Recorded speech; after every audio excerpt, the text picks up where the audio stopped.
Hello मेरे प्यारे student, स्वागत है आप सबका आपके अपने इस पसंदीदा चैनल जेके तिवारी गुरुकुल पर। और सुनाओ क्या हाल चाल है। तो आज हम आप लोगों को संडे स्पेशल क्लास में एक ऐसा कंटेंट देने वाले हैं जो कि आपके बोर्ड एग्जाम में बहुत ही आपको बेनिफिट देने वाला है। सो आप लोग क्लास के अंत तक रुको, इतना मैं गारंटी लेता हूं कि इस क्लास में मैं आप लोगों को जितने क्वेश्चन बताऊंगा इससे बहुत सारे ऐसे क्वेश्चन हैं जो कि आपके बोर्ड एग्जाम में हूबहू फंसने वाले हैं। सो क्लास के अंत तक रुकना। और यहां पर मैं चाहे मैथ्स हो या साइंस हो, ऐसे एमसीक्यू को करवाने वाला हूं जो कि 4-5 साल से लगातार पूछे जा रहे हैं, है ना। और आप परेशान ना हो, यह सारे के सारे क्वेश्चन पिछले वर्ष पूछे गए हैं। मैंने या इन क्वेश्चनों को बहुत ही मेहनत से तैयार किया है आप लोगों के लिए। सो यह आपका कर्तव्य है कि आप अच्छे से स्टडी करो, अच्छे से क्लास के अंत तक रुको, हर एक टॉपिक को आप समझो और बेहतर से बेहतर अपने बोर्ड एग्जाम में अपना मार्क्स लेकर आओ, है ना। तो अगर आप भी टॉपर बनने का सपना देखते हो और आपको भी अपने बोर्ड एग्जाम में बेहतर से बेहतर मार्क्स लाना है तो इस क्लास को अंत तक देखना जरूर से जरूर पड़ेगा, क्योंकि ये सारे क्वेश्चन आपके लिए बहुत ही इंपॉर्टेंट है। और आपका टाइम थोड़ा बचे और हम कम समय में आपको ज्यादा से ज्यादा पढ़ा सकें, इसलिए हमने क्वेश्चन को लिख लिया है और अब हर एक क्वेश्चन को आपको बेहतर से बेहतर समझाया जाएगा। और यदि आप हमारी क्लास को ज्वाइन करते हुए आ रहे हो तो आपको ये पता जरूर से जरूर होगा कि हम एमसीक्यू तो बताते हैं, मगर एमसीक्यू की तरह नहीं बताते। मेरे कहने का मतलब ये हुआ कि हम केवल टिक नहीं लगवाते, हर एक क्वेश्चन का कॉन्सेप्ट आपको जरूर से जरूर बताएंगे, क्योंकि हमें तो पता ही है कि यह कैसे सही हो रहा है, मगर आपको भी पता होना चाहिए कि आखिर यह कैसे सही हो रहा है। क्योंकि कुछ क्वेश्चन तो आपको वैसे हूबहू मिलेंगे जाकर और कुछ क्वेश्चन उसी कॉन्सेप्ट से रिलेटेड होकर जाकर मिलेंगे। सो अगर आपको कॉन्सेप्ट नहीं पता तब जरूर से जरूर प्रॉब्लम आप लोगों के लिए हो जाएगी। तो वह प्लेटफॉर्म आपके लिए बहुत बुरा है जहां पर कॉन्सेप्ट नहीं बताया जाता, डायरेक्ट आपको केवल टिक लगवाया जाता है आंसरों का। सो आप यह ध्यान रखो कि अगर आपको कॉन्सेप्ट पता रहेगा तभी आप बेहतर से बेहतर मार्क्स लाओगे। और हम आपको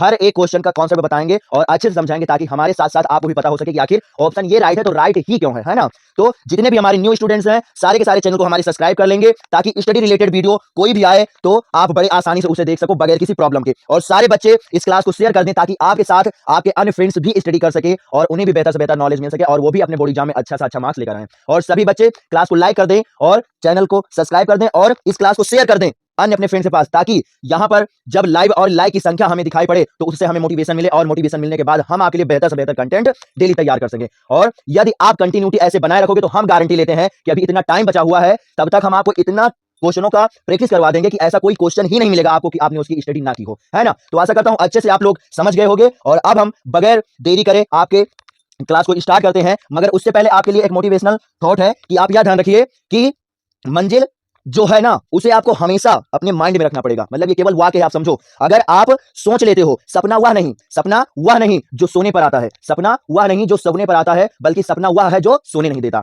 आया समझ में। यानी कि अगर आपने कुछ सोचा है और उस सोचने के बाद आपको नींद ना आया था, जी जान से आप उस पर वर्क करो तभी आपको सफलता मिलेगी। या नहीं कि आपने सोने के समय सोचा और जगने के समय आपने उस पर वर्क ही नहीं किया, तब यह बहुत बुरी बात है ना। सो आप लोग जी जान से मेहनत करो और हम गारंटी लेते हैं कि मेहनत करने वाले की कभी हार नहीं होती और जरूर से जरूर आपका अच्छा से अच्छा मार्क्स बनेगा। सो आप सब कुछ अच्छे समझ गए होंगे। फिर से वही बात करें कि आप सभी लोग न्यू वाले बच्चे चैनल को सब्सक्राइब कर लें और अगर आपने क्लास को लाइक नहीं किया तो क्लास को लाइक कर दो और शेयर कर दो सभी अपने अन्य स्टूडेंट फ्रेंड्स के पास, ताकि इस क्लास में संख्या बच्चों की बढ़े और हमें भी बेहतर से बेहतर आपको समझाने का मौका मिल सके, है ना। सो अब बगैर टाइम बर्बाद किए आपकी क्लास को स्टार्ट करते हैं। सो हमारा जो क्वेश्चन नंबर फर्स्ट है, आप देख सकते हो क्वेश्चन नंबर जो फर्स्ट है इसमें क्या बताया जा रहा है कि यदि जो हमारा 3 अल्फा है वो क्या 90 के बराबर है। यदि हमारा 3 अल्फा क्या 90 के बराबर है तो हमें बताना कि साइन अल्फा का मान क्या होगा। साइन अल्फा का मान क्या होगा हम यहां पर पूछेंगे नहीं, ताकि आप अच्छे से इसका स्क्रीनशॉट लेकर अपना नोट्स बना सको, है ना। तो हम क्वेश्चन समझाने के बाद में हट जाएंगे और आप लोग स्क्रीनशॉट ले लीजिएगा। ओके, तो ये बताया गया है तो आप समझो यहां क्या दिया गया है, हमें कॉन्सेप्ट आप समझिए। क्या दिया गया है कि 3 अल्फा बराबर कितना है हमारा 90 अंश है। तो यहां से अगर हम अल्फा की बात करें, है ना, अल्फा की बात करें तो हमारा क्या आ जाएगा 90 पाने कितना 3 और 3 एकम 3 और हमारा 3 त्रिका 9, है ना। यानी कि यहां से जो अल्फा का मान आ जाएगा वो कितना हो जाएगा हमारा 30 अंश हो जाएगा। आया समझ में। अब साइन 30 है ना, तो अल्फा के स्थान पर हम क्या रखेंगे 30 अंश रखेंगे, यानी क्या हमारा बन जाएगा जाकर समझो, है ना। क्या बन जाएगा हमारा साइन 30 अंश। और सबको पता है कि जो हमारा साइन 30 अंश का मान होता है वो क्या होता है 1/2 होता है। बताओ आया समझ में कि नहीं, है ना। 1/2 होता है, अर्थात हमारा जो ऑप्शन नंबर सी है वो क्या हो जाएगा राइट हो जाएगा। बताओ आ गया ना समझ में। इसी प्रकार से हम हर एक क्वेश्चन का आपको कॉन्सेप्ट बताएंगे। सो भाई क्लास को शेयर कर दो, इसी बात पर क्लास शेयर करना बनता है। और बताओ हाँ इस क्लास के लिए आपका जोश हाई है कि नहीं, और जोश आप हाई करे रहो लास्ट तक। ऐसे ही ना जाने कितने सारे हम आपके लिए बेहतर से बेहतर क्वेश्चन लेकर आए हैं। सो क्लास में कंटिन्यू आप रुको और क्लास को शेयर करते रहो ताकि स्टूडेंट की संख्या यहां पर बढ़ती रहे, है ना। तो नेक्स्ट वाला देखिए क्या बताया गया है। सेकंड क्वेश्चन क्या बताया गया है कि हमारा जो निम्न में कौन अभिक्रिया के लक्षण है, यानी कि ये सारे के सारे लक्षण दिए गए हैं, आखिर कौन हमारा अभिक्रिया का लक्षण है। तो आप समझिए अभिक्रिया कब होती है। अभिक्रिया कब होती है जब हमारा कोई अभिकारक जब कोई हमारा अभिकारक क्या उत्पाद में परिवर्तित हो जाता है, क्या उत्पाद में परिवर्तित हो जाता है में तब जाकर हमारी क्या अभिक्रिया होती है जाकर। इसका मतलब क्या हुआ कि चाहे कोई एकल पदार्थ हो या डबल पदार्थ हो या 2 से अधिक भी हो, जब वह आपस में क्या करेंगे कुछ बाहरी प्रभाव के कारण अपना अपने आप में परिवर्तन करेंगे जाकर, तो हमें जाकर कोई एक नया पदार्थ मिलेगा जाकर, और उसे बोला जाता है उत्पाद, और जो अभिक्रिया में भाग लेते हैं उन्हें बोला जाता है अभिकारक। तो अभिकारक में बगैर चेंजिंग हुए उत्पाद बन ही नहीं सकता, और जब तक उत्पाद बनेगा नहीं तब तक हम उसे अभिक्रिया बोलेंगे नहीं, है ना। तो क्या होता है, जब अभिक्रिया होती है अर्थात जब अभिकारक से उत्पाद हमें मिलता है जाकर, तो हमें उष्मा भी मिलती है, हमें क्या उष्मा भी मिलती है अर्थात तापमान, है ना, ताप का उत्सर्जन अर्थात उष्मा प्राप्त होती है जाकर। उसके बाद में अभिकारक की बगैर अवस्था अर्थात स्वरूप में परिवर्तन हुए हमें उत्पाद मिलेगा नहीं, और जब तक उत्पाद नहीं मिलेगा तब तक अभिक्रिया होगी नहीं जाकर। और जब हमें उष्मा मिलेगी जाकर, तो साथ साथ हमें क्या होगा, प्रकाश भी मिलेगा जाकर। यानी यहाँ पर जितने हमारे ऑप्शन है वो सारे के सारे राइट है, अर्थात हमारा ऑप्शन नंबर क्या, डी हो जाएगा इनमें सभी। आया समझ में कि नहीं। बगैर अभिकारक के स्वरूप में परिवर्तन हुए अभिक्रिया होती ही नहीं है, और जब अभिक्रिया होगी तो हमें उष्मा भी प्राप्त होगी और प्रकाश भी प्राप्त होगा, अर्थात जैसी बात कि हमारा ऑप्शन नंबर डी राइट हो जाएगा। बताओ आ गया ना अच्छे समझ में। उसके बाद में थर्ड वाला देखिए क्या बताया गया हमारा, साइन cos 60 अंश और cos 30, फिर हमारा sin 60 और sin 30 का मान क्या होगा, है ना। तो आप समझिए क्या होता है, जो हमारा cos 60 अंश होता है, जो हमारा cos 60 अंश होता है वो सबको पता होगा कि क्या होता है हमारा 1/2, है ना। cos 60 हमारा क्या होता है 1/2, उसके बाद मल्टीप्लाई का साइन दिया गया है, और फिर क्या दिया गया है cos 30, जो cos 30 होता है वो हमारा क्या होता है √3/2 होता है जाकर, है ना, √3/2 होता है जाकर। और उसके बाद में माइनस का साइन लगाएंगे, फिर क्या दिया गया है sin 60 यानी कि √3/2, है ना, sin 60 यानी √3/2, और sin 30 यानी कि क्या हमारा 1/2, है ना। ये आप समझ लीजिए कि साइन का जस्ट अपोजिट cos होता है, जो cos का 30 है वो sin का 60 है जाकर, है ना, जो cos का 30 है वो sin का 60 है जाकर, और जो cos का 60 है वो जाकर sin का हमारा 30 है। आया समझ में। तो आप यहां से समझिए क्या हो जाएगा हमारा √3 2 दूना 4 आ जाएगा जाकर, है ना, और उसके बाद में माइनस का साइन लगाएंगे, यहां से भी क्या आ जाएगा हमारा √3 हमारा क्या हो जाएगा 4। आया समझ में, √3/4, और उसके बाद में क्या होगा, ये हमारा पॉजिटिव है और ये हमारा क्या है नेगेटिव है, नेगेटिव और पॉजिटिव क्या होंगे एक दूसरे से पूरा क्या होंगे, कट जाएंगे, और हमारा जो ऑप्शन नंबर सी है वो क्या आ जाएगा, राइट हो जाएगा, अर्थात यहां से हमें जो आंसर मिलेगा वो क्या मिलेगा, 0 मिलेगा। बताओ आया समझ में नहीं। और हमारा जो ऑप्शन नंबर सी है वो क्या हो जाएगा, राइट हो जाएगा। बताओ आगे ना अच्छे समझ में, आगे ना अच्छे समझ में आप लोगों को, है ना। तो और उसके बाद में नीचे वाला देखिए क्या दिया गया, चौथा हमारा क्वेश्चन क्या दिया गया है कि निम्न में कौन ऑक्सीकरण नहीं है, यानी इनमें से जो अभिक्रिया दी गई है ऑक्सीकरण कौन सी नहीं है जाकर। तो आपको सबसे पहले यह पता होगा कि जो हमारा ये क्वेश्चन है वो जाकर हमारा पहले चैप्टर का है ना, साइंस के पहले चैप्टर का है। तो उसमें बताया जाता है कि ऑक्सीकरण अभिक्रिया में क्या होता है, ऑक्सीकरण अभिक्रिया में हमारा क्या ऑक्सीजन क्या होता है, जुड़ता है जाकर। तो अगर हम दहन की बात करें, है ना, समझो दहन की बात करें, तो दहन का मतलब किसी भी वस्तु का ऑक्सीजन की उपस्थिति में जलना, अर्थात दहन होगा यानी कोई वस्तु जलेगी तो ऑक्सीजन तो जरूर से जरूर रहेगी जाकर। और उसके बाद में श्वसन होगा, तो श्वसन जब होता है, श्वसन का मतलब जब हम श्वास लेते हैं, तो श्वास लेते हैं तब भी क्या होती है, हमें उष्मा प्राप्त होती है ना, और उष्मा प्राप्त होती है, अर्थात या समझो कि श्वसन जो हमारा है वो बगैर ऑक्सीजन के नहीं होता। उसके बाद में क्या दिया गया, भोजन का पाचन। अब भोजन का पाचन होगा तब भी हमें ऑक्सीजन की आवश्यकता है, क्यों, क्योंकि ऑक्सीजन बगैर रहे, साधारण सी बात बता रहे हैं, है ना, क्योंकि बगैर ऑक्सीजन रहे जो हमारा सजीव है वो जीवित रह नहीं सकता, और जब तक जीवित रहेगा नहीं, जब तक जीवित रहेगा तभी क्या होगा, तभी भोजन का पाचन होगा, और जब मृत हो जाता है तब भोजन पचे या ना पचे कोई हमारा जरूरत ही नहीं है ना। तो भोजन के पाचन में भी ऑक्सीजन की आवश्यकता है, श्वसन में भी ऑक्सीजन की आवश्यकता है, और दहन में भी ऑक्सीजन की आवश्यकता है। मगर जो हमारा अवक्षेपण होता है,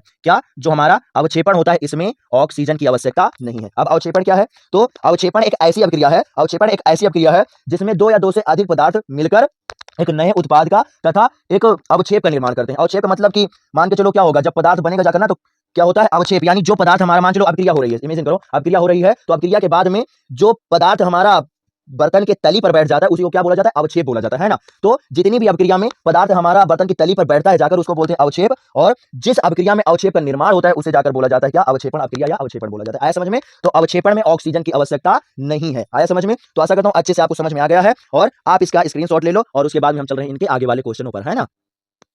और क्वेश्चन नंबर 5 है कि यदि tan 4/3 तब sin theta plus cos theta क्या होगा जाकर, है ना। तो यहां आप ध्यान दो कैसे सॉल्व करोगे। तो आप लोगों ने पढ़ा होगा जाकर स्टार्टिंग में ही क्या, वो हमारा क्या त्रिभुजों की तीनों भुजाओं के अकॉर्डिंग एक सूत्र पढ़ा होगा। क्या होता है हमारा जाकर, इसका जो क्या बोलेंगे, शॉर्ट फॉर्म बोले तो उसे क्या बोलते हैं हम, लाल बटे कक्का। क्या बोला जाता है, लाल बटे कक्का, है ना, लाल बटे कक्का। ये वाला जो होता है ये होता है साइन थीटा का, ये जो होता है वो क्या होता है कॉस का, और ये क्या होता है हमारा टेन थीटा होता है। समझ में। तो टेन थीटा बराबर क्या होता है, लंब बटे आधार। क्या होता है, लंब बटे आधार। यानी कि हमें क्या दिया गया है, टेन, समझो टेन थीटा बराबर क्या दिया गया हमें 4/3, है ना, 4/3 दिया गया है। यानी कि ये हमारा क्या है, लंब है, और ये क्या है हमारा आधार है ना, क्या है, आधार है ना। अब हमें क्या चाहिए, कर्ण चाहिए। कर्ण अगर पता आ जाए तो हम साइन और कॉस का बड़े आराम से निकाल सकते हैं। तो समझो क्या होता है, एक और आप लोगों ने फार्मूला पढ़ा होगा पाइथागोरस प्रमेय का। क्या, जो हमारा कर्ण का स्क्वायर होता है वो बराबर होता है किसके, लंब के स्क्वायर के, और प्लस में क्या, आधार के स्क्वायर के, है ना। तो अब यहां से लंब क्या दिया गया हमारा, लंब क्या है 4, इसका स्क्वायर करेंगे तो हमें क्या मिल जाएगा 16 मिल जाएगा, और आधार क्या है हमारा 3 है, इसका स्क्वायर करेंगे तो क्या मिल जाएगा हमें 9 मिल जाएगा। उसके बाद इधर स्क्वायर है तो इधर क्या आ जाएगा हमारा अंडर रूट आ जाएगा, यानी कर्ण बराबर क्या अंडर रूट ये, और इन 16 और 9 को अगर हम जोड़ेंगे तो हमारा क्या आ जाएगा 25 आ जाएगा। और 25 के रूट की बात करें तो क्या होता है 5, अर्थात हमारा जो कर्ण का मान आ जाएगा वो क्या आ जाएगा 5 आ जाएगा। और हमें निकालना क्या है, आप समझ लो, आप क्वेश्चनों का लेवल समझ सकते हो और आप कॉन्सेप्ट का तरीका भी समझ सकते हो। हम आपको रटाएंगे नहीं, हर एक क्वेश्चन में आपको कॉन्सेप्ट बताएगा जाकर, है ना। और इसी लेवल के और भी बहुत सारे क्वेश्चन हैं। आज आपको हम कम से कम 20 क्वेश्चन करवाने वाले हैं, ये आप ध्यान रखिए, है ना। तो क्लास को भाई शेयर करना बनता है, क्योंकि हम आपके लिए मेहनत कर रहे हैं और मेहनत के साथ साथ आपको सिखा भी रहे हैं। क्यों? क्योंकि पढ़ाना एक अलग बात है और सिखाना एक अलग बात है। पढ़ाने वाले तो बहुत लोग मिल जाएंगे मगर सिखाने वाले नहीं मिलेंगे। सो भाई जाहिर सी बात है कि आपको भी हमारा सपोर्ट करना चाहिए और क्लास को शेयर करना चाहिए, है ना। तो क्लास को शेयर कर दो और अगर क्लास को लाइक नहीं किया तो लाइक भी कर लो। और न्यू वाले बच्चे भाई फिर से बोल रहे हैं चैनल को सब्सक्राइब कर लें, क्योंकि यह चैनल आपके बोर्ड एग्जाम में आपको बेहतर से बेहतर मार्क्स दिलाने में बहुत ही जाकर आपको अच्छा से अच्छा मतलब सहयोग करेगा जाकर। आया समझ में। तो हमें क्या निकालना है, साइन थीटा। क्या निकालना है, साइन थीटा प्लस में cos theta. Sine theta plus में क्या हो जाएगा हमारा कॉस थीटा। इसका मान हमें निकालना है ना, इसका मान हमें निकालना है। तो साइन थीटा बराबर क्या होता है, साइन थीटा की बात करें तो ये होता है हमारा साइन वाला, ये होता है कॉस वाला। तो साइन थीटा बराबर क्या होता है, लंब बटे कर्ण। लंब क्या है हमारा 4 है, क्या दिया गया है, लंब हमें क्या दिया गया है 4 दिया गया है, और अपान में कर्ण यानी कि हमारा 5 आ जाएगा। और उसके बाद में इसमें क्या है, कॉस वाले में आधार बटे कर्ण अर्थात प्लस का साइन लगाएंगे। आधार बटे कर्ण, आधार क्या है हमारा 3 है और कर्ण क्या है हमारा 5 है ना। ये हो जाएगा जाकर। अब क्या है, नीचे वाला हमारा सेम है तो ये क्या होंगे आसानी से जुड़ जाएंगे। तो 4 3 क्या हो जाएगा हमारा 7 और अपान में क्या हो जाएगा 5, यानी कि हमारा जो आंसर आएगा इन दोनों को साइन थीटा और कॉस थीटा को जब हम ऐड करेंगे जाकर तो हमें क्या मिल जाएगा 7/5 मिल जाएगा। अर्थात हमारा जो ऑप्शन नंबर सी है वो क्या हो जाएगा, राइट हो जाएगा। बताओ आया समझ में नहीं, मक्खन हो गया ना अच्छे से। ऐसे ही आप देख सकते हो। और हमने आपको पहले बताया कि इसमें हम मैथ और साइंस दोनों के क्वेश्चनों को बताएंगे। तो एक क्वेश्चन आपका मैथ करेगा और दूसरा हमारा साइंस करेगा। और इसी प्रकार से हम कम से कम आपको आज इस क्लास में 20 क्वेश्चन करवाने वाले हैं। सो भाई आपका फर्ज बनता है कि आप क्लास को शेयर करो और बच्चों की संख्या बढ़वा दो। यहाँ पर भाई बच्चों की संख्या बहुत कम है, आप भी मेहनत करो। जैसे हमारा जोश आई है वैसे आपका भी जोश आई होना चाहिए। जब तक जोश हाई रहेगा नहीं तब तक बेहतर से बेहतर मार्क्स नहीं मिल सकता, ये आप ध्यान रखो, है ना। ये ध्यान रखना कि सपना वो है जो सोने नहीं देता, ये नहीं कि सोने पर आए, है ना। सो आपको जी जान से मेहनत करना पड़ेगा बेहतर मार्क्स लाने के लिए। आया समझ में। नेक्स्ट वाले क्वेश्चन पर अर्थात क्वेश्चन नंबर 6 की बात करें तो क्या बताया गया है, लौह चूर्ण पर तनु हाइड्रोक्लोरिक अम्ल डालने पर क्या होता है ना। तो लौह चूर्ण का मतलब समझो, इसका भी हम क्लियर करके आपको बता रहे हैं। लौह चूर्ण अर्थात यहाँ पर लोहे की बात कर रहे हैं, यानी कि क्या हमारा Fe की बात कर रहे हैं, है ना। Fe की बात कर रहे हैं। उसके बाद में क्या इन्होंने कहा है तनु। अब तनु का मतलब ये समझो कि वो थोड़ा हल्का गाढ़ा है ना, हल्का गाढ़ा तो यानी पतला है। तनु हाइड्रोक्लोरिक अम्ल अर्थात वो पतला है और हाइड्रोक्लोरिक अम्ल है, यानी कि किसकी बात कर रहे हैं HCl की, है ना। तो डालने पर क्या होगा, यानी कि दोनों को मिलाया जा रहा है और जब मिलाएंगे तो अभिक्रिया तो होगी जाकर। तो क्या अभिक्रिया बनेगी वो आप ध्यान रखो, है ना, क्या अभिक्रिया बनेगी जाकर। तो यहाँ पर देखिए आपने पढ़ा होगा अपने सेकंड वाले चैप्टर में कि जब हम किसी भी धातु की बात करें उस पर जब हम अम्ल डालते हैं तो हाइड्रोजन गैस निकलती है। अर्थात जैसी बात यहाँ से हाइड्रोजन गैस निकलेगी तो हम क्या करें, पहला नंबर तो हाइड्रोजन गैस क्या करें निकाल दे, क्योंकि हाइड्रोजन गैस निकलना ये तो भाई पक्का ही पक्का है। जैसे ये पक्का है कि आप पढ़ोगे तो अच्छा मार्क्स लाओगे अपने बोर्ड एग्जाम में, वैसे ही या ये भी पक्का है कि अगर कोई भी अम्ल किसी धातु से अभिक्रिया करते तो हाइड्रोजन गैस तो निकलता ही है ना। उसके बाद में क्या बचेगा जाकर, हाइड्रोजन गैस निकल गया जाकर, हाइड्रोजन गैस निकल गया जाकर। उसके बाद में क्या बचा हमारा जाकर Fe और Cl बना जाकर, Fe और Cl बना जाकर। इन दोनों को क्या करो आप जोड़ दो, अर्थात क्या बन जाएगा हमारा FeCl, है ना। अब हमें क्या करना पड़ेगा, हाइड्रोजन गैस यानी कि किसकी बात करेंगे H2 की बात करेंगे, प्लस का साइन लगाओ। क्या करना पड़ेगा, हमें इसे बैलेंस करना पड़ेगा। तो यहाँ पर क्या करेंगे 2 से मल्टीप्लाई करेंगे, है ना। यहाँ पर 2 से मल्टीप्लाई करेंगे, सो यहाँ पर भी 2 से मल्टीप्लाई करना पड़ेगा और यहाँ से भी 2 से मल्टीप्लाई करना पड़ेगा। अब समझो, जैसे बाई चांस नहीं समझ में आया तो समझो ये कैसे हुआ। जैसे मान लो क्या है, कोई भी यौगिक जब बना रहता है तो उसमें क्या वो प्लस और माइनस तत्वों के साथ बना रहता है जाकर। तो अगर इसकी बात करें तो अगर इसे हम तोड़ना चाहें तो क्या होगा, ये H प्लस और हमारा Cl माइनस में टूटेगा जाकर। और तुम सबको पता है कि हमारा जो माइनस होता है वो प्लस से अट्रैक्ट होता है। तो Fe क्या है हमारा प्लस है ना, Fe क्या है प्लस है। तो ये जो हमारा क्लोरीन है ये क्या होगा Fe से जाकर हमारा क्या होगा जुड़ जाएगा और बना लेगा क्या FeCl अर्थात आयरन क्लोराइड बना लेगा जाकर। और आयरन क्लोराइड बना लेगा जाकर और हमारा जो आयरन क्लोराइड बना लेगा जाकर। और जो हमारा ये क्या है मतलब हाइड्रोजन है ये क्या होगा उससे क्या होगा जुड़ जाएगा। बताओ आया समझ में नहीं, है ना। आगे ना समझ में इसी फॉर्म में होगा जाकर। लेकिन हमारे अकॉर्डिंग ये है कि यहाँ पर जो हमने आपको रिएक्शन करवाई, हाँ, क्योंकि समझो जो हमारा आयरन होता है वो क्या होता है 2 इलेक्ट्रॉन त्यागता है। तो 2 इलेक्ट्रॉन त्यागेगा यानी ये क्या करेगा 2 इलेक्ट्रॉन त्यागेगा तो ये इलेक्ट्रॉन क्या होगा यहाँ पर जाकर हमारा बैठ जाएगा। यानी कि हमारा जो परफेक्ट आयरन क्लोराइड के फार्मूले की बात करें तो कि वो क्या हो जाएगा हमारा, वो क्या हो जाएगा जाकर FeCl2। बताओ ऐसा समझ में नहीं, है ना। तो अब क्रिया हमारी बैलेंस हो गई, अर्थात ये क्या बना जाकर ये हमारा आयरन है, ये क्या है ये हमारा आयरन है और ये क्या है हाइड्रोक्लोरिक अम्ल है। अर्थात जब हम लोहे के चूर्ण पर हाइड्रोक्लोरिक अम्ल को डालते हैं तो हमें जाकर क्या आयरन क्लोराइड तथा हाइड्रोजन गैस प्राप्त होती है। बताओ आया समझ में नहीं, आगे ना समझ में आप देख सकते हो जो ऑप्शन राइट वही लगा दो, है ना। तो क्या दिया गया है हाइड्रोजन गैस एवं आयरन क्लोराइड का निर्माण होगा, अर्थात यही ऑप्शन नंबर हमारा ए क्या हो जाएगा राइट हो जाएगा। बताओ आया समझ में नहीं, है ना। क्लोरीन गैस बनेगी नहीं जाकर, आयरन लवण भी नहीं बनेगी जाकर, कोई प्रभाव का मतलब कोई अभिक्रिया ही नहीं हुई, अर्थात सारे रॉन्ग है और हमारा ऑप्शन नंबर ए राइट हो जाएगा। बताओ आया समझ में नहीं, आगे ना समझ में। और उसके बाद में नेक्स्ट क्या दिया गया है, यदि tan थीटा बराबर क्या हो जाएगा √3 प्लस में मतलब अगर tan थीटा बराबर √3 है तब हमारा sec थीटा क्या होगा जाकर। अब समझो यहाँ पर इस क्वेश्चन को, ये वाला जो क्वेश्चन है जैसे हमने यहाँ पर ये सॉल्व किया था इसी फॉर्म में आप इसे भी सॉल्व कर सकते हो, इसे भी सॉल्व कर सकते हो। और नहीं तो सबसे आसान तरीका ये है जाकर, अच्छा इस फॉर्म में कैसे सॉल्व करोगे, आपको नीचे क्या मानना पड़ेगा 1 मानना पड़ेगा और बस ये क्या करोगे लंब और आधार वाला निकाल लगा दो, लंब और आधार वाला सूत्र लगा दो जाकर और हमारा क्या कर्ण भी निकाल लो जाकर। बस क्या हो जाएगा हमारा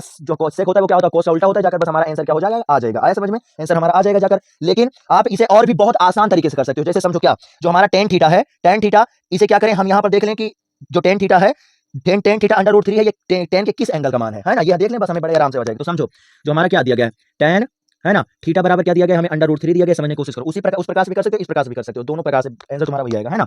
अब क्या हो जाएगा हमारा यहाँ पर tan थीटा आ जाएगा। √3 जो होता है तुम सबको पता है कि ये होता है किसका, tan, ये क्या होता है, ये किसका होता है जाकर, tan 60 का मान होता है जाकर, है ना, tan 60 का मान होता है। अब tan से tan क्या होगा हमारा हट जाएगा, और थीटा बराबर हमारा क्या आ जाएगा 60 अंश, है ना, थीटा बराबर क्या आ जाएगा हमारा 60 अंश। और आप सबको पता है, अगर टेबल आपने याद करी होगी, एक बात ये ध्यान रखो, जो ये कोण वाले हमारे क्वेश्चन होते हैं, इन क्वेश्चनों को करने के लिए और बेहतर बेहतर कॉन्सेप्ट समझने के लिए आपको टेबल जरूर से जरूर आनी चाहिए, ध्यान रखना, है ना। तो जब टेबल आपको याद होगी तो आप सबको पता है कि थीटा बराबर क्या है 60 अंश, थीटा क्या है 60 अंश के बराबर, अर्थात क्या करेंगे हम थीटा के स्थान पर 60 रख देंगे, तब हमें क्या मिल जाएगा यहाँ से क्या मिल जाएगा सेक 60 अंश। और सबको पता है जो सेक 60 होता है वो बराबर होता है किसके, 2 के। बताओ आया समझ में नहीं, है ना। सेक 60 अंश का जो मान होता है वो क्या होता है 2 होता है, अर्थात ऑप्शन नंबर हमारा डी क्या हो जाएगा, राइट हो जाएगा। बताओ आया समझ में नहीं, है ना। तो आप इसको इस प्रकार से भी कर सकते हो बड़े आसानी से, नहीं तो जैसे हमने यहाँ पर बताया था इस प्रकार से भी बड़े आसानी से कर सकते हो। बताओ आगे समझ में ना। इसका आप स्क्रीनशॉट ले लीजिए, उसके बाद में हम चल रहे हैं इसके आगे वाले क्वेश्चनों पर, है ना। तो क्वेश्चन नंबर 8 है कि बोल रहे हैं कि नमक के घोल में सिल्वर नाइट्रेट का घोल डालने पर दही जैसा पदार्थ उत्पन्न होता है, यह कौन सी अभिक्रिया है। तो यह जो अभिक्रिया होती है वो क्या होती है, अवक्षेपण अभिक्रिया होती है। इससे पहले हमने आपको बताया था कि जब कोई अभिक्रिया होती है तो तली में यदि कोई गाढ़ा पदार्थ बैठ जाता है तो उसी अभिक्रिया को बोला जाता है अवक्षेपण अभिक्रिया, और जो वो गाढ़ा पदार्थ तली में बैठता है उसे हम क्या बोलते हैं, अवक्षेप बोलते हैं, है ना। तो वही यहां पर है, समझिए आप कैसे क्या होगा। जैसे मान लो इन्होंने क्या कहा है कि नमक के घोल, अर्थात ये बात करें किसकी, NaCl की, किसकी बात कर रहे हैं, NaCl की बात कर रहे हैं, है ना, यानी कि हमारा क्या NaCl की बात कर रहे हैं ये। और प्लस में इन्होंने क्या कहा है हमारा सिल्वर नाइट्रेट, अर्थात हमारा क्या हो जाएगा AgNO3, है ना, क्या AgNO3। और उसके बाद में जब रिएक्शन यहां पर होगा हमारा, जब हमारा यहां पर रिएक्शन होगा तब क्या बनेगा जाकर, है ना, AgNO3, तब ये क्या होती है, एक प्रकार की ये द्विविस्थापन अभिक्रिया भी बोली जाती है ना। तो यहां पर समझो क्या होता है कि ये जाकर ये हमारा मतलब कि जो हमारा क्या जो क्लोरीन है, समझो पहले क्या होगा, NaCl है, तो हमारा यहाँ पर अगर बात करें तो जब अभिक्रिया होगी तो हमारा जो Na है ये Na प्लस, और हमारा जो Cl है ये क्या होगा, Cl माइनस में टूटेगा। और उसके बाद में यहाँ पर अगर बात करें तो हमारा जो ये Ag है ये प्लस, और हमारा क्या नाइट्रेट NO3 माइनस में ये टूटेगा जाकर, आया समझ में, NO3 माइनस ये टूटेगा जाकर, है ना। फिर क्या होगा, हमारा जो नेगेटिव है वो पॉजिटिव के साथ चला जाएगा, और जो हमारा पॉजिटिव वो क्या होगा, नेगेटिव के साथ चला जाएगा, अर्थात हमें क्या मिल जाएगा जाकर AgCl, और इधर से AgCl, और इधर से क्या मिल जाएगा हमें जाकर, इधर से क्या मिल जाएगा हमें जाकर NaNO3, आया समझ में, क्या मिल जाएगा NaNO3। अर्थात जब ये अभिक्रिया होगी जाकर तो हमें क्या मिल जाएगा जाकर, हमें क्या मिल जाएगा जाकर NaNO3, और प्लस में क्या हमारा AgCl, क्या AgCl। और ये जो होता है, ये जो हमारा NaNO3 होता है, ये क्या होता है, ये जाकर उस बर्तन के तली पर बैठ जाता है, और बर्तन के तली पर बैठने के कारण इसे हम बोलते हैं क्या, अवक्षेप। क्या बोला जाता है, इसे बोलते हैं हम क्या, अवक्षेप बोलते हैं, क्या बोलते हैं, अवक्षेप बोलते हैं। और इसमें क्या अवक्षेप बोलते हैं, अर्थात इस अभिक्रिया में क्या अवक्षेप का निर्माण हुआ, इस अभिक्रिया में क्या अवक्षेप का निर्माण हुआ है, इसलिए इसे क्या बोलेंगे, अवक्षेपण अभिक्रिया बोलेंगे। बताओ आया समझ में नहीं। अब यहाँ पर आप समझो, यहाँ पर और थोड़ा ध्यान दो। सबसे पहले तो इस अभिक्रिया में यहाँ पर अवक्षेपण अभिक्रिया दी गई है ना, अवक्षेपण हमें दिया गया है, तब मेन हो जाएगा। और बाई चांस अवक्षेपण ना होता तो ये जो अभिक्रिया होती है इसमें क्या होता है, दो विलेनों को मिलाया जाता है, तो हमारा विलेन जो होता है वो क्या होता है, उदासीन हो जाता है, क्या होता है, उदासीन हो जाता है। इसलिए इसी अभिक्रिया को बोला जाता है क्या, उदासीनीकरण अभिक्रिया। क्या बोलते हैं हम, उदासीनीकरण अभिक्रिया बोलते हैं, आया समझ में। लेकिन द्विविस्थापन, अच्छा ठीक है, नो नो नो, हाँ ठीक है। जो हमारा द्विविस्थापन अभिक्रिया होती है ना, समझो जो हमारी द्विविस्थापन अभिक्रिया होती है वो दो प्रकार की होती है, उसमें से एक होती है अवक्षेपण अभिक्रिया और एक होती है क्या, उदासीनीकरण अभिक्रिया। उदासीनीकरण अभिक्रिया में क्या होता है, हमारा जो विलयन होता है वो न्यूट्रल हो जाता है, अर्थात उदासीन हो जाता है, इसलिए उसे क्या बोलते हैं हम, उदासीनीकरण अभिक्रिया बोलते हैं जाकर। वहां पर क्या होता है, उसमें उदासीनीकरण अभिक्रिया में क्या होता है, हमारा एक क्षार और एक अम्ल आपस में अभिक्रिया करके लवण का निर्माण करते हैं, तब उसे हम लवण का निर्माण करते हैं, अर्थात उस समय जो हमारा विलयन होता है वो न्यूट्रल हो जाता है, तब उसे क्या बोलते हैं, उदासीनीकरण अभिक्रिया बोलते हैं। और इसमें क्या होता है, अवक्षेपण में क्या होता है, अवक्षेपण में हमारा अवक्षेप का निर्माण होता है, क्या होता है, अवक्षेप का निर्माण होता है, अर्थात एक ऐसा पदार्थ बनता जाकर जो उस बर्तन के तली पर बैठ जाता है जाकर, है ना। और वो लगभग वो दही नुमा होता है, यहाँ पर देखो दिया गया दही जैसा पदार्थ बनेगा, है ना, जाकर दही नुमा लगभग होता है, तो क्या होता है, तली पर बैठ जाता है, तो उसी को क्या बोलते हैं, अवक्षेप। और अवक्षेप बनने के कारण से बोला जाता है क्या, अवक्षेपण अभिक्रिया बोला जाता है, आया समझ में। तो अगर बाई चांस लवण, है ना, अम्ल और क्षार रिएक्शन करें, समझो अम्ल और क्षार रिएक्शन करें और जाकर तब लवण और जल का निर्माण हो, तब उसे हम बोलेंगे क्या, उदासीनीकरण अभिक्रिया। और यदि अवक्षेप का निर्माण हो रहा है अभिक्रिया में तो उसे क्या बोलेंगे हम, अवक्षेपण अभिक्रिया। लेकिन ये जो अवक्षेपण अभिक्रिया और उदासीनीकरण अभिक्रिया ये दोनों हमारी द्विविस्थापन अभिक्रिया के प्रकार हैं। तो बाई चांस ये दोनों अवक्षेप हमें, मतलब अभिक्रिया में अवक्षेप हमें प्राप्त हो रहा है या अभिक्रिया हो रही है तो हमें लवण और जल प्राप्त हो रहा है, उस स्थिति में अगर हमारा उदासीनीकरण अभिक्रिया और अवक्षेपण अभिक्रिया ऑप्शन में नहीं है तब ये दोनों अभिक्रिया हमारी द्विविस्थापन अभिक्रिया के प्रकार होते हैं, तब आप क्या करोगे, द्विविस्थापन अभिक्रिया को टिक करोगे। आया समझ में, इतना कॉन्सेप्ट समझ में आया। एक बात ये ध्यान रखो कि इतना बेहतर कॉन्सेप्ट बताने वाला और कोई प्लेटफॉर्म आपको नहीं मिलने वाला है, और अगर बताता भी होगा तो वही प्लेटफॉर्म आपके लिए सबसे बेस्ट है। जहां पर आपको सबसे बेहतर अच्छा सा अच्छा कॉन्सेप्ट बताया जाए, वही प्लेटफॉर्म आपके लिए सबसे बेहतर आया समझ में। क्योंकि कोई जरूरी नहीं कि जितने क्वेश्चनों को कराया जा रहा है वो पूरे पूरे आपके एमसीक्यू में ही आएंगे। हम आपको एमसीक्यू तो करवा रहे हैं, मगर एमसीक्यू के साथ साथ 2 मार्क्स और 3 मार्क्स के क्वेश्चनों के लेवल में भी तैयारी आपको करवा रहे हैं समझ में। इस लेवल का कॉन्सेप्ट आपको मिलेगा नहीं जाकर। यहां पर देखो, हमने इस यौगिक को प्लस माइनस के आयनों में तोड़ दिया और इस यौगिक को प्लस माइनस के आयनों में तोड़ दिया, और उसके बाद रिएक्शन कैसी हुई है ये हमने बताया, और क्या प्रोसेस होता है क्या नहीं होता है ये हमने आपको अच्छे से बताया। इतना बेहतरीन कॉन्सेप्ट समझाने वाला आपको और कोई प्लेटफॉर्म नहीं मिल सकता, और अगर मिलेगा भी तो जितने प्लेटफॉर्मों में इस प्रकार से होती है स्टडी, वही प्लेटफॉर्म आपके स्टडी के लिए बेहतर है। क्योंकि आपको केवल 12th तक नहीं पढ़ना है ना, 12th तक नहीं पढ़ना कि केवल हम रटकर मार्कशीट ले लें। हम लोग किसान के बच्चे हैं और हम लोग अच्छे से मेहनत करके आगे चल के अपने माता पिता को भी खुश करने वाले हैं ना। सो आपको इस स्थिति में कॉन्सेप्ट जरूर से जरूर सीखना चाहिए। तो आप देख सकते हो हमारी मेहनत और हमारा जोश भी देख सकते हो, जिस लेवल से हमने क्लास को स्टार्ट किया था उसी लेवल से अभी भी जोश है। सो भाई क्लास को शेयर करना बनता है, क्योंकि आप लिए मेहनत करते हैं तो आप भी हमारे लिए कुछ सपोर्ट करो, है ना। सो क्लास को शेयर कर दो, और अगर क्लास को लाइक नहीं किया है तो सारे बच्चे पहला नंबर क्लास को लाइक कर दें, और न्यू वाले बच्चे भाई चैनल को सब्सक्राइब कर लें भाई, ये ध्यान रखो, है ना। तो ये हो गया जाकर, तो पहला आपको समझ में आ गया, एकदम बेहतरीन तरीके से हमने बता दिया। अगर अवक्षेपण अपक्रिया की आपसे परिभाषा पूछी जाएगी तो आप क्या कहोगे कि वह रासायनिक अपक्रिया जिसमें अवक्षेप का निर्माण होता है उसे हम क्या बोलते हैं, अवक्षेपण अपक्रिया बोलते हैं जाकर। और आप इस रिएक्शन को लिख दोगे और बस आपका क्या होगा, 2 मार्क्स का क्वेश्चन भी तैयार हो जाएगा, आया समझ में। और इससे पहले हमने आपको एक क्वेश्चन बताया था जिसमें अवक्षेपण आया था, है ना, यानी उसमें क्या था कि ऑक्सीकरण कहां पर नहीं हो रहा है, अर्थात अवक्षेपण में ऑक्सीकरण नहीं होता, अर्थात यहां पर ऑक्सीजन की कोई भी आवश्यकता नहीं है, समझ में। उसके बाद में नेक्स्ट वाला क्वेश्चन देखो क्या दिया गया यहाँ पर, क्वेश्चन नंबर 9 क्या दिया गया कि यदि 4 tan थीटा बराबर हमारा 4 है तब थीटा का मान क्या होगा, है ना। तो समझो क्या दिया गया है, इन्होंने क्या बताया 4 tan थीटा बराबर क्या है, इन्होंने दिया 4, तो ये क्या है मल्टीप्लाई में दूसरी ओर चला जाएगा, है ना, तो क्या हो जाएगा डिवाइड में हो जाएगा। ये आप यहीं से काट लो, क्या हो जाएगा हमारा, यहाँ से आ जाएगा हमारा क्या tan, है ना, क्या आ जाएगा tan थीटा बराबर क्या आ जाएगा 1 आ जाएगा, tan थीटा बराबर क्या आ जाएगा 1, और सबको पता है जो 1 होता है हमारा, वो क्या होता है tan 45 अंश का मान होता है ना, जो हमारा 1 होता है जाकर, यहाँ से हमें 1 मिलेगा जाकर, आप समझ सकते हो, है ना, क्या मिलेगा हमें जाकर 1 मिलेगा जाकर, और जो 1 होता है वो क्या होता है tan 45 का मान होता है, अर्थात 10 से 10 क्या हो जाएगा हमारा रिड्यूस हो जाएगा, क्यों, क्योंकि दोनों तरफ काटता नहीं है, ध्यान रखना।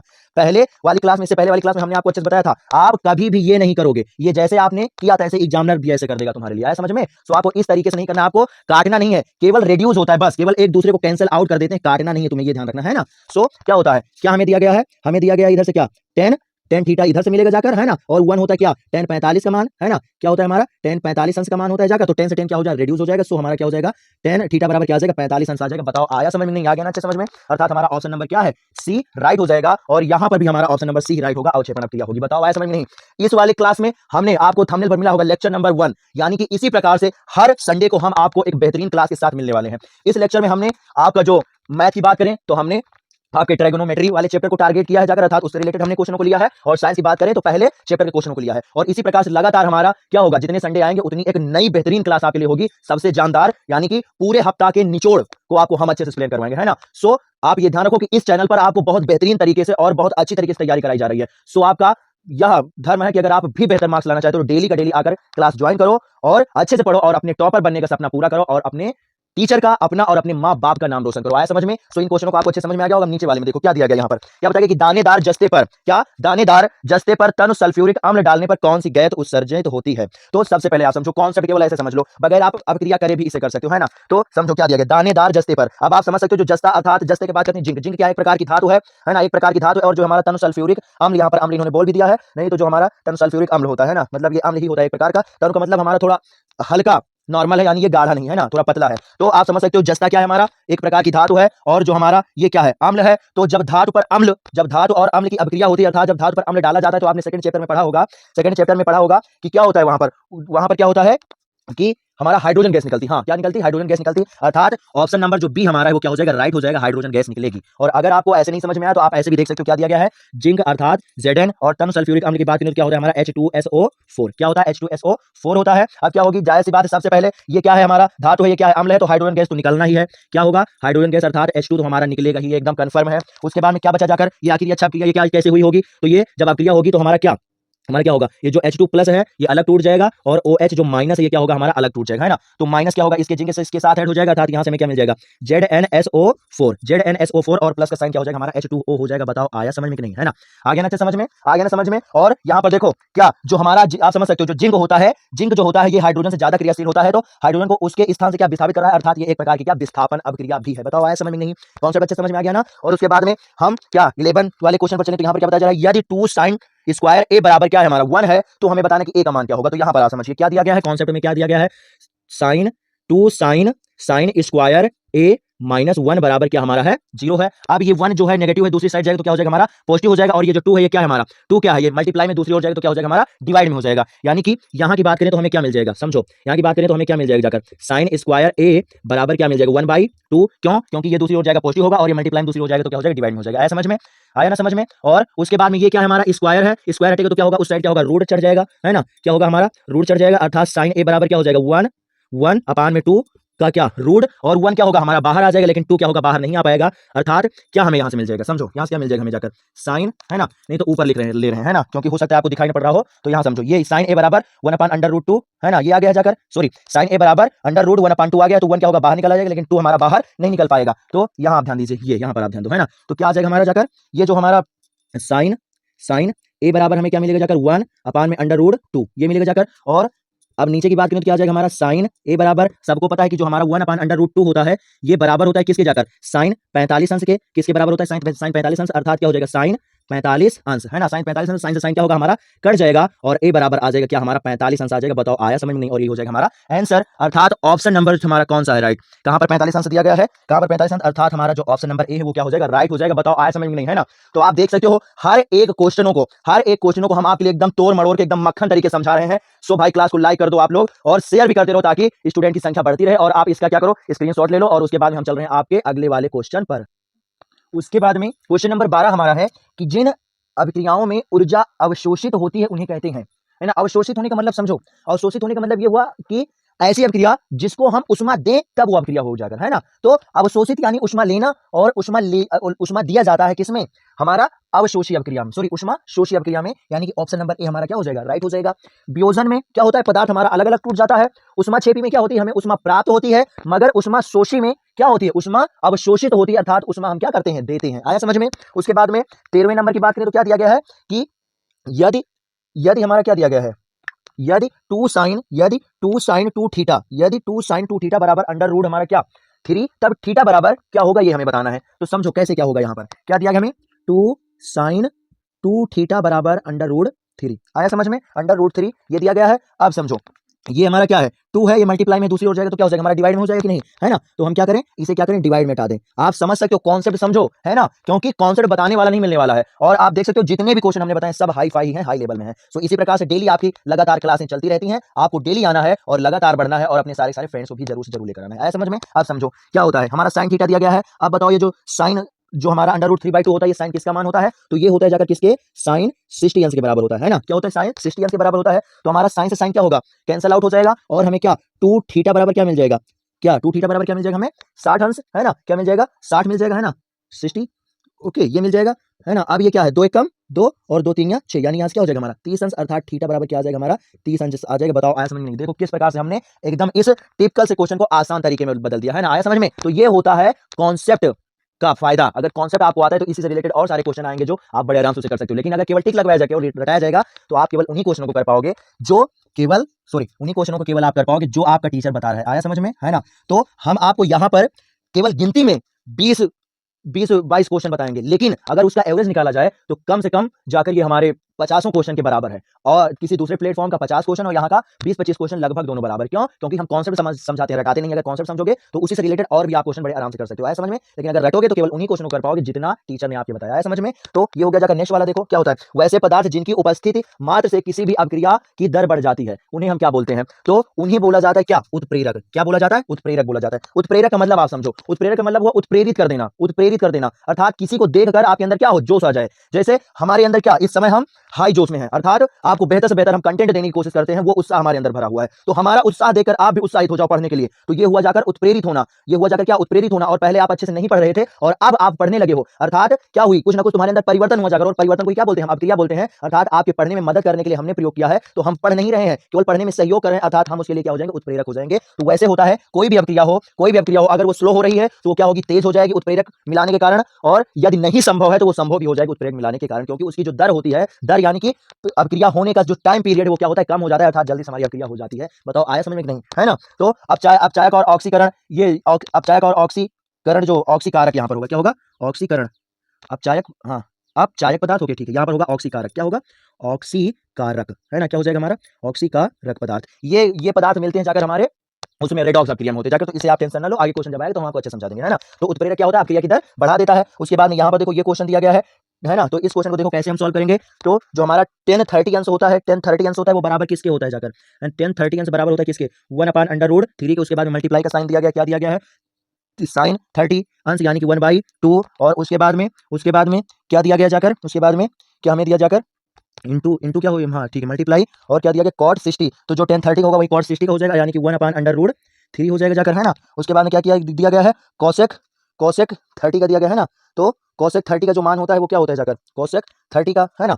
तो आपने क्या पढ़ा है, आपने पढ़ा है कि जो हमारा साइन थीटा होता है ना, जो हमारा साइन थीटा होता है वो अपान किम में क्या होता है, कोसेक थीटा के बराबर होता है। क्या होता है हमारा, कोसेक थीटा के बराबर होता है। तो यही जैसा पूछे इसके लिए भी हो जाएगा, यानी कि जो हमारा यहाँ से क्या हो जाएगा हमारा, हाँ ठीक है, जो हमारा साइन 30 का जो मान होता है, साइन 30 का मान जो होता है हमारा क्या, 1/2। तो इसे क्या करो, पलट दो, 1/2 को पलट दो, तो कोसेक 30 का मान हमें क्या मिल जाएगा, ओनली 1/2 मिल जाएगा। बताओ आया समझ में, नहीं है ना, आया ना समझ में। अब इस दो से ये दो क्या हो जाएगा हमारा, कट जाएगा, इस दो से ये दो क्या हो जाएगा हमारा, कट जाएगा। और यहाँ पर देखो क्या होगा, 1 1 का मल्टीप्लाई होगा तो 1 मिलेगा जाकर, √3, और √3 का मल्टीप्लाई होगा तो क्या हो जाएगा, √3 स्क्वायर मिलेगा जाकर। क्या मिलेगा जाकर, 1/√3 का क्या स्क्वायर, और इस स्क्वायर से क्या होगा, ये रूट कट जाएगा, और यहाँ से हमें क्या मिल जाएगा, 1/3। बताओ आया समझ में कि नहीं। और हमारा जो ऑप्शन नंबर बी है वो क्या हो जाएगा, राइट हो जाएगा। बताओ आया समझ में कि नहीं, है ना। और उसके बाद में नेक्स्ट की बात करें, नेक्स्ट पर ध्यान दो, क्या दिया गया है, क्या दिया गया कि इन्होंने क्या बताया कि हमारी जो श्वसन है, जो श्वसन ये किस प्रकार की अभिक्रिया है ना। श्वसन हमारी जो है वो किस प्रकार की अभिक्रिया है। तो ये जो होती है वो हमारी क्या होती है, उष्मा क्षेपी अभिक्रिया होती है। उष्मा क्षेपी अभिक्रिया मतलब एक ऐसी अभिक्रिया जिससे क्या उष्मा निकले। तो श्वसन मतलब श्वास को क्या करना, बाहर निकालना। तो आप नॉर्मली समझ सकते हो, ऐसे आप करके देखो,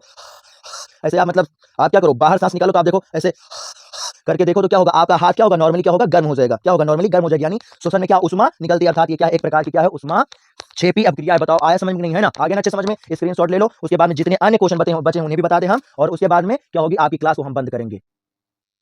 उसके बाद में क्वेश्चन नंबर 17 हमारा है कि यदि ए और बी दोनों ऐसे न्यून कोण हैं कि साइन ए बराबर कॉस बी, तब ए प्लस बी का मान क्या होगा। अब समझो, यहां पर अगर हम ए प्लस बी की बात करें, क्या ए प्लस बी, ए प्लस बी क्या आएगा हमारा जाकर, हाँ ठीक है, क्या आ जाएगा, 90 अंश आ जाएगा।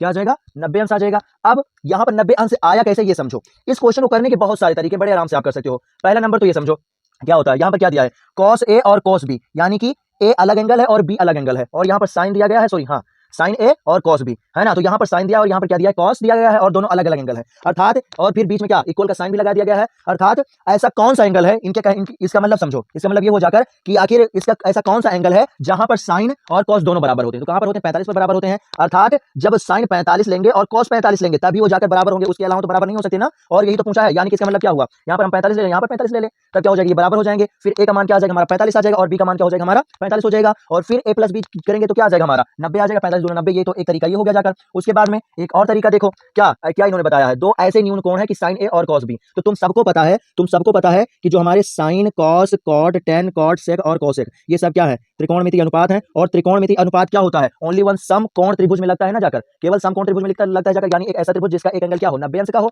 है ना, 90 अंश अर्थात समकोण हो, है ना। तो आप सबने ये जरूर से जरूर पढ़ा होगा अपने वो त्रिभुज वाले चैप्टर में, अर्थात 6 चैप्टर में, कि जो त्रिभुज होता है उनके तीनों अंतःकोणों का योग क्या होता है, तीनों अंत मतलब अंदर, अर्थात इसकी बात करें, इसकी बात करें, इसकी बात करें, तो क्या होता है, वो 180 होता है। क्या होता है, 180 होता है। तो एक 90 हो गया जाकर, एक 90 हो गया जाकर, तो न्यून न्यून का मतलब 90 से छोटा, अर्थात 90 से छोटा क्या हो जाएगा, ये हमारा क्या होगा, 45 हो जाएगा, और ये भी हमारा क्या हो जाएगा, 45 हो जाएगा। क्यों क्यों 45 हो जाएगा, क्योंकि साइन ए और कॉस बी दोनों क्या बराबर दिया गया है।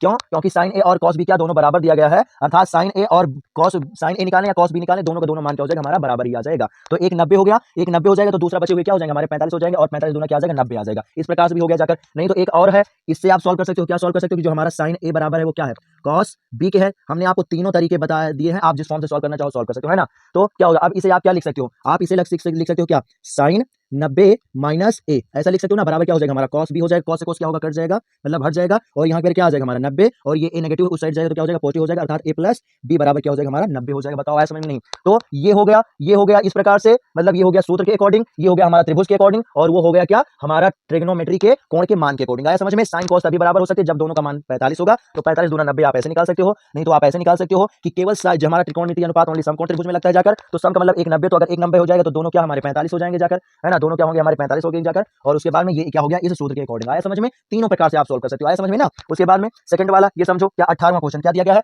चूना पत्थर को उष्मा देने पर क्या होता है, Ca और CO2 प्राप्त होता है इस अपक्रिया को कहते हैं, क्या कहते हैं? तो आप समझो क्या होता है। यहाँ पर क्या इन्होंने दिया, चूना पत्थर। पहले हम अपक्रिया दिखाते हैं तब आपको अच्छा समझ में आएगा। चूना पत्थर अर्थात क्या, कैल्शियम कार्बोनेट यानी CaCO3 है ना। इसे क्या करना है, हमें उष्मा देना है, अर्थात इसे क्या करना है, गर्म करना है। डेल्टा का साइन आप लगा दो और जैसे आप इसे गर्म करोगे तो इसे क्या मिल जाएगा हमारे CaO यानी कैल्शियम ऑक्साइड और CO2 क्या, CO2 मिल जाएगा। क्या मिल जाएगा, CO2 अर्थात कार्बन डाइऑक्साइड मिल जाएगा। यानी जब कैल्शियम कार्बोनेट को हम गर्म करते हैं तो हमें कैल्शियम ऑक्साइड और कार्बन डाइऑक्साइड मिलता है। और यह अभिक्रिया हमारी क्या, यह अभिक्रिया जो हमारी है ये दोनों ओर से हो जाती है, अर्थात इन दोनों को कंबाइन करने पर ये हमें मिल जाएगा जाकर, और इसे जब उष्मा देंगे तो ये क्या होगा, हमारा टूट जाएगा। आया समझ में, आया समझ में ना। तो ये अभिक्रिया हमारी दोनों ओर से हो जाती है, अभिकारक से उत्पाद और उत्पाद से अभिकारक हमें मिल जाता है। तो इसलिए हम इसे हम क्या उत्क्रमणीय अभिक्रिया भी बोल सकते हैं। और आप समझो ओनली वन हमें क्या ये बताया कि टूट जाता है तो ये उत्क्रमणीय अभिक्रिया तो है ही है, वो तो बात अलग है। मगर जब टूट जाता है तो एक टूट कर दो बनाते हैं, एक टूट कर दो बनाते हैं। ये किसमें बनता है, या तो अपघटन अभिक्रिया या तो क्या हमारी वो क्या बोलते हैं, वियोजन अभिक्रिया है ना। तो वियोजन या अपघटन दोनों में कुछ बोल सकते हो। तो यहाँ पर वियोजन नहीं दिया गया, क्या अपघटन दिया गया, तो क्या हो जाएगा हमारा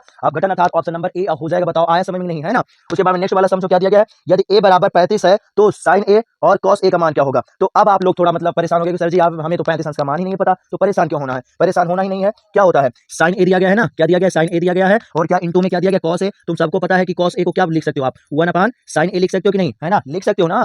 कॉस a बराबर 1/sin a हुआ जाकर, अब ये क्या होगा, साइन से साइन हमारा कट जाएगा और यहाँ पर क्या हो जाएगा, हमें 1 मिल जाएगा। आया समझ में ना। ऐसे ही अच्छे खासे क्वेश्चनों को हम एकदम टिपिकल क्वेश्चनों को हम एकदम मक्खन आप लोगों के लिए बना देंगे। आया समझ में। ऑप्शन नंबर सी क्या हो जाएगा हमारा, राइट हो जाएगा। उसके बाद में बात करें क्या, नीचे क्या दिया गया 20वां क्वेश्चन और लास्ट क्वेश्चन क्या दिया गया, उपचयन अपचयन अभिक्रिया को कहा जाता है, यानी उपचयन अभिक्रिया क्या होती है जाकर।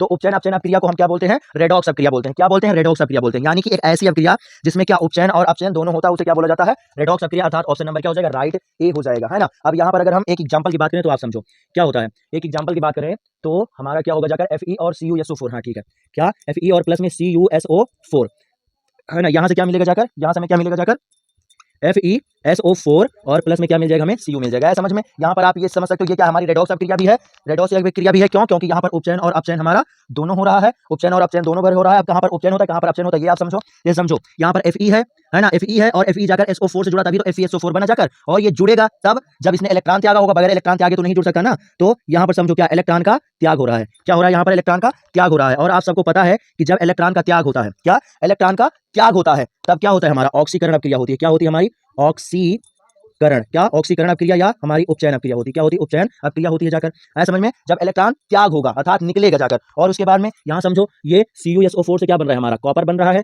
CuSO4 से क्या हो रहा है, कॉपर बन रहा है, यानी कि यहाँ पर इसने इलेक्ट्रॉन त्याग किया होगा तब ये जुड़ा है, लेकिन यहाँ सिंगल हो गया जाकर, अर्थात यहाँ पर क्या हुआ, इलेक्ट्रॉन ये ग्रहण कर रहा है, इलेक्ट्रॉन इसने फिर से ले लिया, अर्थात यहाँ पर क्या हो रहा है, इलेक्ट्रॉन ग्रहण हो रहा है। यहाँ पर इलेक्ट्रॉन का त्याग हो रहा है, इलेक्ट्रॉन का त्याग जिस अभिक्रिया में होता है उसे हम ऑक्सीकरण अभिक्रिया, उपचयन अभिक्रिया बोलते हैं। और जहां पर इलेक्ट्रॉन क्या होता है, हमारा ग्रहण होता है, जहां पर इलेक्ट्रॉन हमारा ग्रहण होता है उसे हम क्या बोलते हैं जाकर, अपचयन अभिक्रिया बोलते हैं। क्या बोलते हैं हम जाकर, अपचयन अभिक्रिया बोलते हैं। आया समझ में, अपचयन अभिक्रिया बोला जाता है। और जहां पर मतलब जो और ये हो गया जाकर, है ना। उसके बाद में क्या, इससे पहले आपने एक क्वेश्चन इसमें देखा होगा, अपचायक और ऑक्सीकारक पदार्थ आपको मिला था जाकर, है ना। तो जहां पर ऑक्सीकरण होता है, ऑक्सीकरण अर्थात जो पदार्थ क्या करता है, इलेक्ट्रॉन का त्याग करता है, आपको यहां पर नहीं देखना है, ओनली वन अभिकारक में देखना है।